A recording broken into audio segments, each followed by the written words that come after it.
Ainda nós temos uma boa reunião com a Comissão Fijo Financeiro, também de overheidsorganisaties. Caminha com nós a diferentes perguntas na técnico de plano de imposto 2023 que chega ao Parlamento.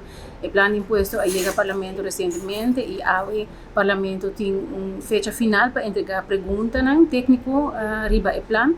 Estava uma boa reunião, nós temos perguntas ao caso, caminha com membros da Comissão Fijo Financeiro.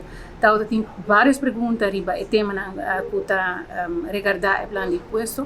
Por exemplo, gebruikelijke loonregeling.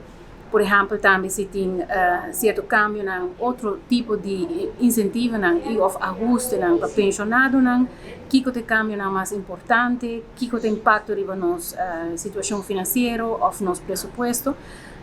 Dus dat tem seguro uma inta caminho que nós podemos elaborar de maneira tranquila, dando informação ao Parlamento, pois eventualmente o Parlamento está é órgão que o mestre aprovar tipo de lei, cambio de lei importante, maneira lei imposto. Nós temos time completo, equipe completo, de parte de legislativo, também conjuntamente com o DWZ, a trabalhar o cambio de lei. Nós também o cambio de lei aqui com vista muito mais de uitvoering, se essa que não lei, cambio de lei não pode executar também em prática.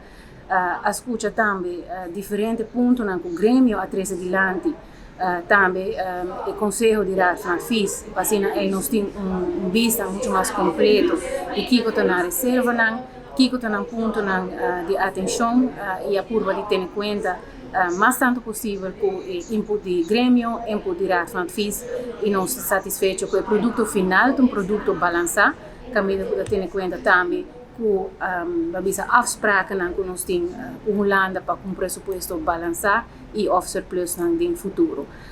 Nós estamos satisfeitos com a ainda vai e nós estamos agradecidos também pela pergunta que nós temos, pergunta técnico e pergunta no caso.